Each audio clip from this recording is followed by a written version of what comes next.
Iran ने straight of हार्मोज में तेल के जहाज पर भयानक हमला कर ट्रंप को भड़का दिया है। ईरान ने ऐलान किया कि बिना उसकी मंजूरी के कोई भी हार्मोज से गुजर नहीं सकता। उधर ट्रंप पहले ही ऐलान कर चुके हैं कि हार्मोज में ईरान ने हमला किया तो समझौता टूट जाएगा। इस बीच लेबनान में हिजबुल्लाह लड़ाकों ने इजराइल को जबरदस्त टक्कर देनी शुरू कर दी है। हिजबुल्लाह चीफ ने धमकी दी है कि बस कुछ ही दिनों में वो इजराइल को मार भगाएगा।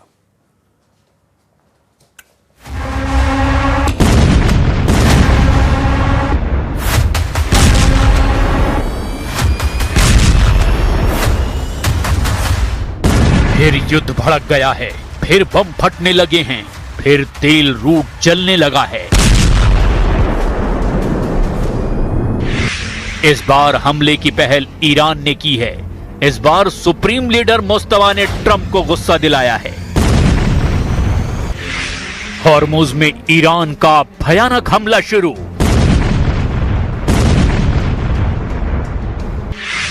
तेल के जहाजों को जलाने लगा ईरान।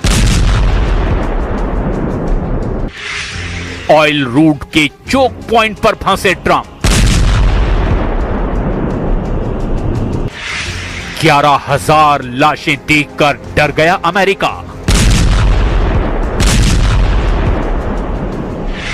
हॉर्मुज में ईरान ने अपनी ताकत का एहसास करा दिया है। ओमान तट पर ईरान ने धमाका किया है। ईरान के हमले में तेल टैंकर जल गया है। अमेरिका ने आरोप लगाया कि ईरान ने सिंगापुर के तेल के जहाज को उड़ा दिया। सिंगापुर मैरीटाइम अथॉरिटी ने कहा कि सिंगापुर में रजिस्टर्ड एक कंटेनर शिप पर हॉर्मुज में हमला हुआ है। एवर लवली नाम के इस जहाज को सिंगापुर के समय के अनुसार रात 10 बजे निशाना बनाया गया। बयान में यह भी कहा गया कि जहाज पर मौजूद सभी कीज क्रू मेंबर की जान बच गई है। इस्लामिक रिवॉल्यूशनरी गार्ड ने हॉर्मुज में हमला करके ट्रंप के होश उड़ा दिए हैं, क्योंकि अमेरिका ने ऐलान किया था कि अब हॉर्मुज खुला है, ईरान हमला नहीं करेगा। लेकिन जब हॉर्मुज की जगह नए रास्ते से तेल सप्लाई की जानकारी ईरान को मिली, तब से सारे समीकरण ही बदल गए हैं। अमेरिका से डील के बाद हॉर्मुज पर कब्जा बरकरार रखने और टोल वसूली करने के लिए ईरान ने एक्शन ले लिया है। जिस हॉर्मुज स्ट्रीट को दुनिया तेल की लाइफलाइन कहती है, उसी हॉर्मुज को अब ईरान अपना नया एटीएम बनाना चाहता है। इसके लिए ईरान तुर्की मॉडल को अपनाने की तैयारी में जुट रहा है। द वॉल स्ट्रीट जर्नल की रिपोर्ट के मुताबिक जैसे तुर्की स्ट्रीट से गुजरने वाले जहाजों से तय नियमों के तहत टैक्स वसूली करता है, उसी तर्ज पर ईरान हॉर्मुज के लिए अब एक नया मैनेजमेंट सिस्टम चाहता है। ईरान चाहता है कि हॉर्मुज से गुजरने वाले जहाजों से सुरक्षा, नेविगेशन और पर्यावरण सेवाओं के नाम पर शुल्क लिया जाए। दावा है कि इससे ईरान को हर साल करीब 40 अरब डॉलर तक की कमाई हो सकती है। इस कमाई में ईरान की तरफ से खाड़ी के दूसरे देशों को भी हिस्सेदार बनाने का प्रस्ताव दिया गया है। हालांकि ईरान का तुर्की मॉडल टोल प्लान इतना आसान नहीं होने वाला है, क्योंकि अंतर्राष्ट्रीय समुद्री कानूनों के तहत हॉर्मुज जैसे अंतर्राष्ट्रीय समुद्री मार्ग पर एक तरफा टोल लगाना आसान नहीं है। और इतना ही नहीं, ट्रंप हॉर्मुज में टोल वसूली के सख्त खिलाफ हैं। Final Iran deal if it included any kind of fees on shipping. Yeah, no, it would be unacceptable to me because we have numerous straits, and if you did that for them, you'd have to do it for other people. You have other straits. I wouldn't allow it there either. Hormuz में 11,000 से ज्यादा seller अभी भी फंसे हुए हैं। सैकड़ों तेल के जहाज फंसे हुए हैं। इन सब का जिम्मा ट्रंप ने ले रखा है। लेकिन ईरान जिस स्टाइल में आगे बढ़ता दिखाई दे रहा है, उससे अमेरिका की मुश्किलें भी बढ़नी तय है। अमेरिकी एक्सपर्ट प्रोफेसर डेरेक जे ग्रॉसमैन ने ट्रंप को जमकर फटकार लगाई है। ग्रॉसमैन ने कहा है कि ईरान ने हॉर्मुज में जहाज पर इसीलिए हमला किया क्योंकि यह शिप ओमान के तट से होकर गुजर रहा था, ईरानी जल क्षेत्र से बच रहा था। इससे ये एक बार फिर से साबित हो गया कि ईरान हॉर्मुज को चोक पॉइंट मानता है। ट्रंप, धन्यवाद इस बेवकूफी भरे और खुद को हराने वाले युद्ध के लिए। अमेरिका को अब एक बार फिर से ईरान से जंग लड़नी पड़ सकती है। ईरान के साथ हिजबुल्लाह ने भी दुश्मनों को ललकारना शुरू कर दिया है। हिजबुल्लाह चीफ नईम कासिम ने ऐलान किया कि इजराइल अमेरिका को हराकर लड़ाका ग्रुप नए दौर में एंट्री कर रहा है।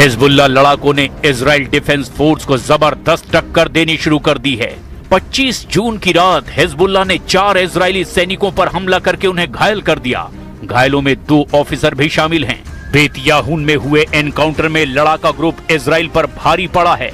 हालांकि हमले के बाद आईडीएफ ने तूफखाने और हवाई हमलों से हिजबुल्लाह के कई ठिकानों को तहस नहस कर दिया। लेकिन ट्रंप कब तक शांत रह पाएंगे, इसकी अब गारंटी नहीं है। मुमकिन है ट्रंप ने जिस प्लान पर ब्रेक लगाया था वो फिर से एक्टिव हो।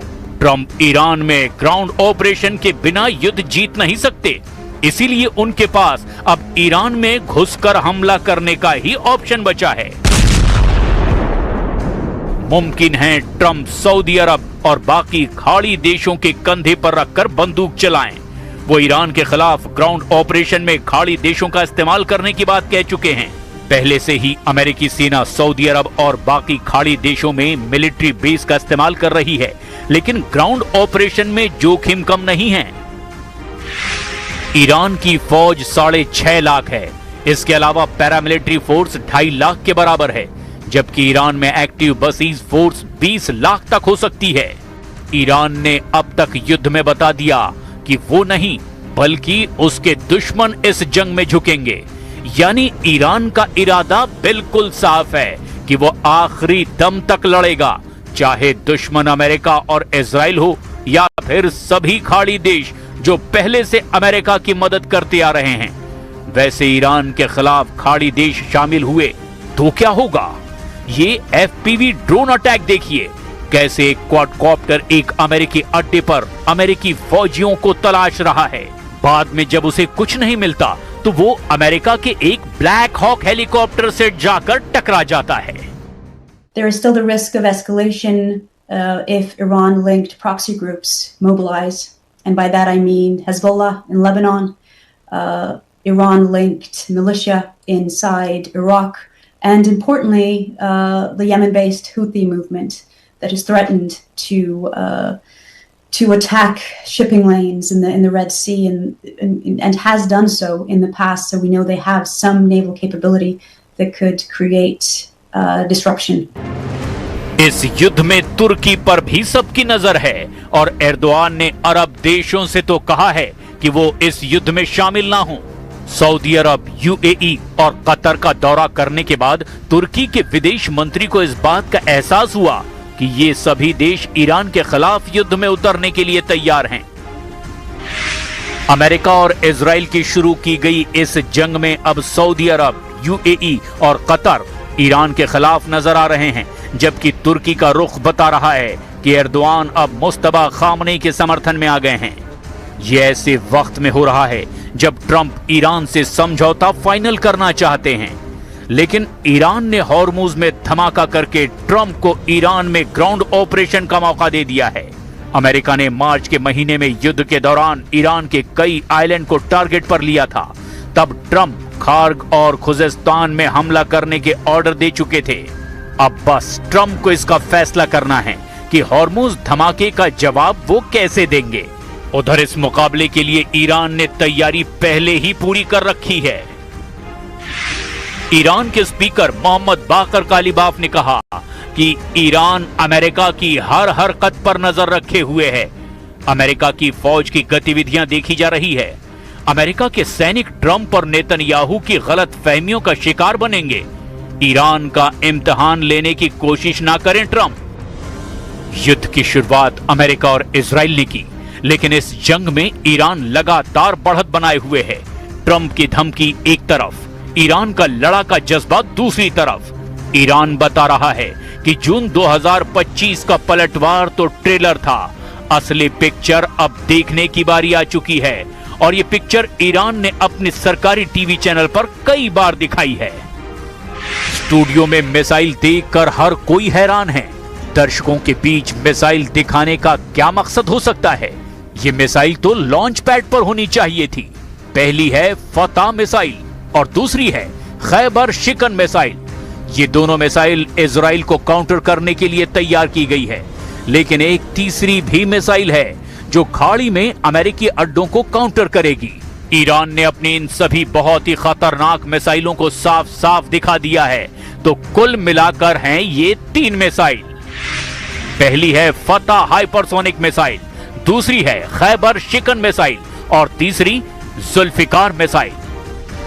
अब इन मिसाइलों को दिखाने का सिर्फ एक ही मकसद है और वो है ईरान के आसपास मौजूद अमेरिकी सेना और उसके अड्डों को तहस नहस कर देने का इरादा।